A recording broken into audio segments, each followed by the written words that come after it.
ክቡር ዶክተር ደሳለኝ ሰፋ ያለ የጥያቄ መቅድም ካነበቡልን በኋላ አንድ ጥያቄ ጠይቀዋል። ለዚያ ጥያቄያቸውም ራሳቸው ምላሽ ሰጥተዋል። ጠይቀው ስለመለሱ እንዲሁ ማለፍ ይቻላል። ነገር ግን ለሳቸው ክብር፣ ለዚህ ምክር ቤትም ክብር ሲባል አንዳንዶቹን ነገሮች በግርድፉ አንስቼ አልፋለሁ። አንደኛ ይሄን ጦር ሰባቂ መንግስት በዚህ ልክ ክሪቲሳይዝ ሲያደርጉት ህዝብ እንዳይወጣ፣ እንዳይገባ፣ እንዳይማር፣ እንዳያርስ፣ ማዳበሪያ እንዳይወስድ ያደረገውን ኃይል ምን ነው አላየኸውም አልሰማውም አሉት። በህዝብ መሰብሰቢያ በእርሶ ከተማ ቦምብ ንጹሃን ሰዎች የሚንቀሳቀሱበት ቦታ ላይ የሚያፈነዳን ኃይል ምን ነው ዝም አሉት? ሽማግሌ ላስታርቅ ብሎ ሲሄድ ቄሶች፣ አሮጊቶች በእንብርክክ የሚያስኬደውን ከኢትዮጵያ ባህል ውጭ የሚገለውን ኃይል ምን ነው አላቅህም አሉት። ከሁሉ ደግሞ የገረመኝ በእርሶና በእርሶ ፓርቲ ግንባር ቀደም ተዋናይነት የነበረውን የትግራይ ውጊያ ምን ነው የትግራይ ውጊያ ያሉት? አዝማች አልነበሩ እንደ እርሶ?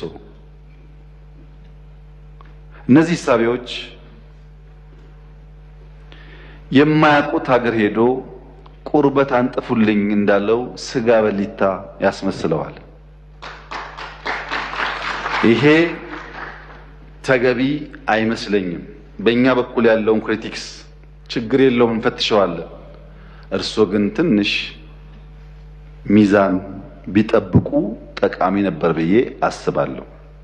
ምክንያቱም ለሰላም ምን ያክል ጥሪ እንዳደረግን በዚህ ቤት ጭምር ስለሚያውቁ። ሌላው በጣም የገረመኝ ጉዳይ የእርሶ መንግስት በቄስ ሞገሴዎች ውዳሴ ያሉት እኛ ሰፈር ፊታውራሪ መሸሻ የሉም፣ ቄስ ሞገሴዎች ምን ያደርጋሉ ነው። ቄስ ሞገሴ ፊታውራሪ መሸሻ በሌሉበት ህልውና እንደሌላቸው ስለሚታወቅ ባይሆንኛ ጉዱ ካሳዎች ብንባል ያምር ይሆናል እንጂ ቤት በኩል ነው ቄስ ሞገሴዎች እኛ ሰፈር የሚታዩት። ምክንያቱም እኛ ትናንትናን ናፋቂዎች፣ ትናንትናን ለማጽናት የምንሸረግድ ሰዎች ሳንሆን ነገን ለልጆቻችን ለመስራት መጋፈጥ የማይጋባንን ጉዳዮች የምንጋፈጥ ለውጥ ፈላጊዎች ነን። ጉዱ ካሳዎች ነን።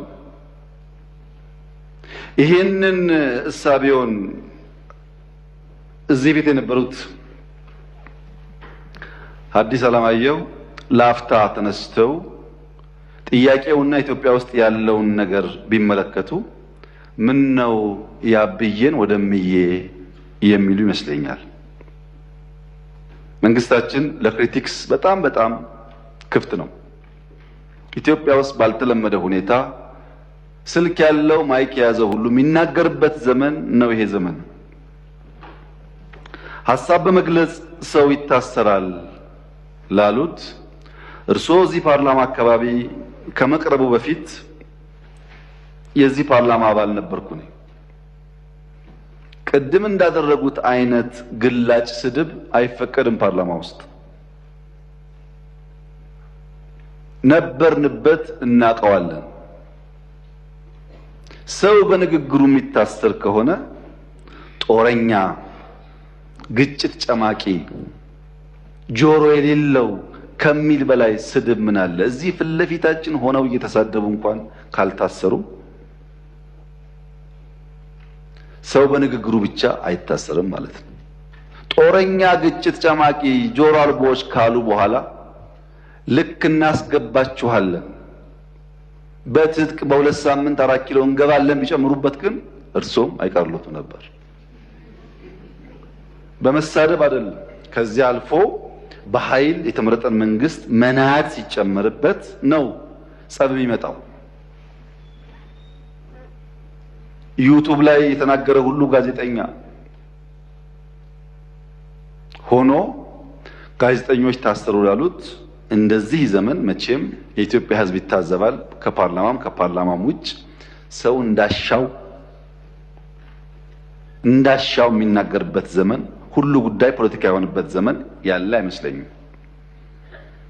ይሄ ሲባል ይሄ መንግስት ሆሊ ነው፣ ምንም አይነት እንከን የለውም፣ ስራው ሁሉ የተቀደሰ ብዬ ልመጻደቅ አልፈልግም።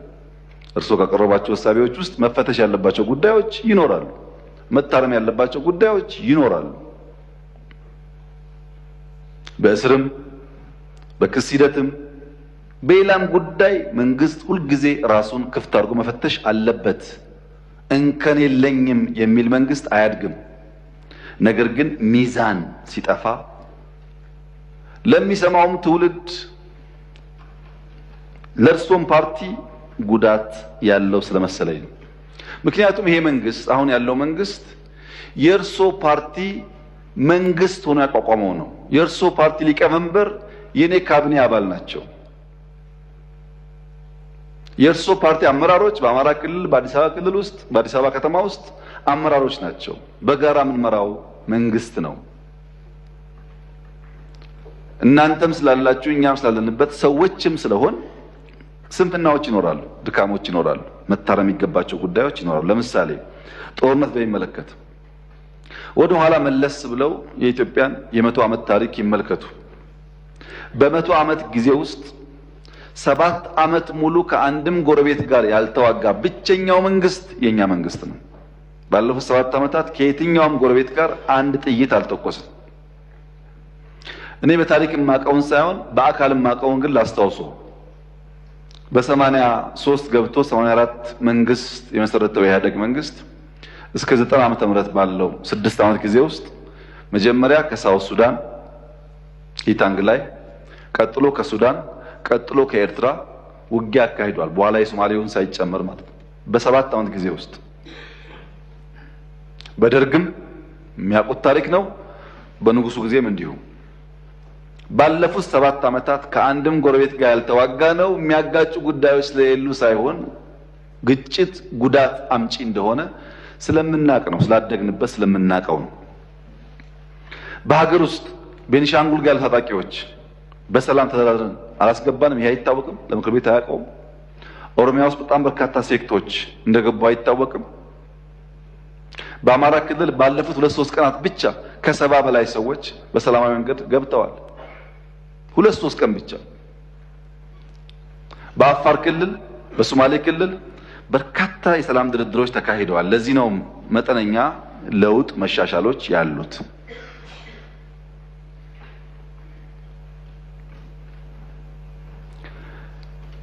ስለታሰሩ እስረኞች ያነሱት ይህ ፓርላማ እነዚህን እስረኞች ስንቴ ጎበኛቸው?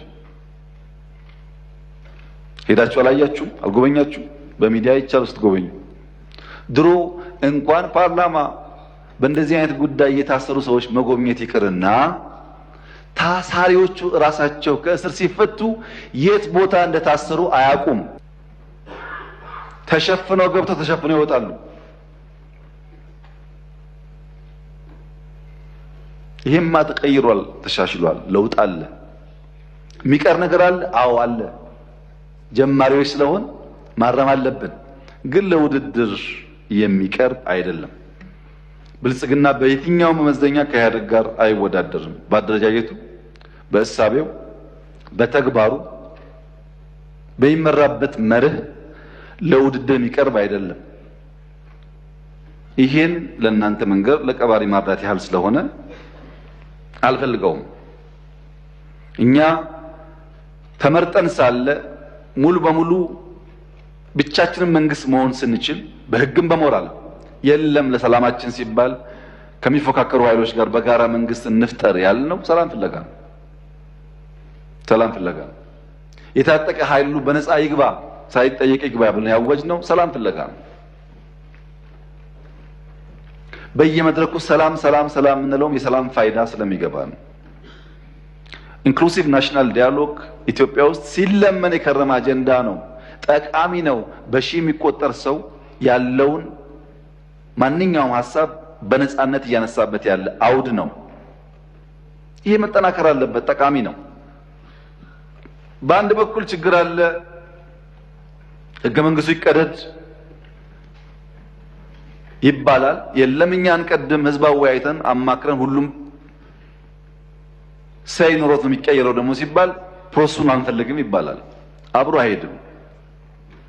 ለምሳሌ ከፍትህ ስራ ጋር ተያይዞ የተነሳው በአንድ በኩል ክስ አቅርባችሁ ክሱ ተጓተተ ይባላል። የኛ ስራ ወንጀለኛ ላልነው ሰው ክስ ማቅረብ ነው። መልሰን ፍርድ የምናስፈርድ ከሆነ የሚታሰበው የቼክ ኤንድ ባላንስ ጉዳይ ጠፋ ማለት ነው። ባይከሰሱ ሳይከሰሱ ታሰሩ ይባላል። ታስረው ከተከሰሱ ግን መንግስት ሚናውን እየተወጣ እንዳለ ቢወሰድ ጥሩ ይመስለኛል። ይሄ ሆኖ ነጻነት ለማስተዳደር ችግር አለ። ዲሞክራሲን፣ ነጻነትን፣ ህግን በቅጡ ልምምድ ስላልነበረን አሁን እንቸገራለን። ለዚያም መንግስት መታገስ ይኖርበታል። በብዙ ባለፈው ፓርላማ ላይ ድርድር እያካሄድን ነው ከተቃዋሚዎች ጋር ብያችሁ ነበር። ከኦነጎችም አማራ ክልል አካባቢ ካሉ የሚንቀሳቀሱ ኃይሎችም ድርድሮች ነበሩ። በነገራችን ላይ በአማራም በኦሮሚያም በየትኛውም ጎጥ ያለ የጎበዝ አለቃ በየትኛውም ጎጥ ያለ በግራም በቀኝ ይደራደራል። እኔ አይደለሁም እሱ ነው ይላል እንጂ ሲወጣ ይደራደራል፣ ሽማግሌ ይልካል። ልክ እኔ ካልኩ በኋላ ግን የሚደራደረው ኤክስ ነው፣ መደራደር ተገቢ አይደለም ብሎ የሚዘምተው ደግሞ ራሱ የሚደራደረው አካል ነው።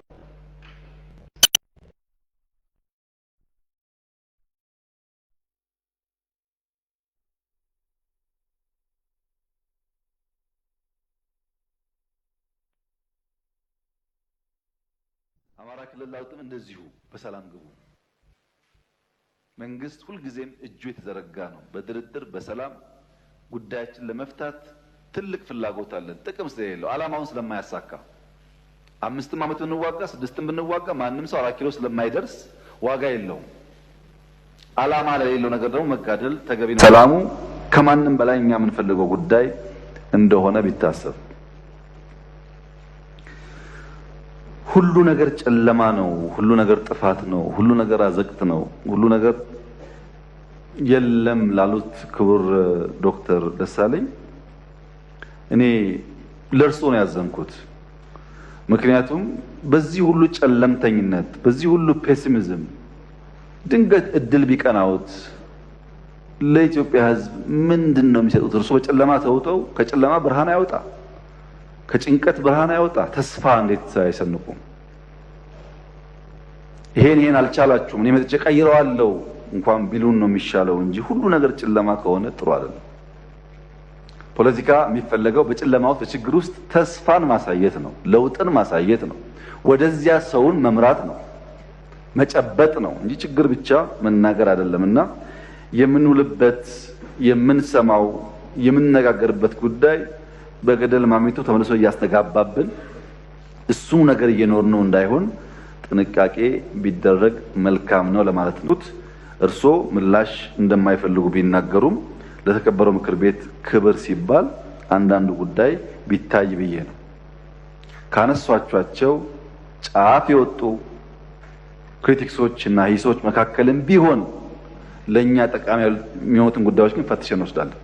ማደግ ስለምንፈልግ መለወጥ ስለምንፈልግ ከማንም ወገን የሚነሳ ክሪቲክስ በግርድፉ መጣል አንፈልግም። ሚዛናዊነት ግን ከርሶ እና ከመሰሎቹ እንጠብቃለን ለማለት ነው።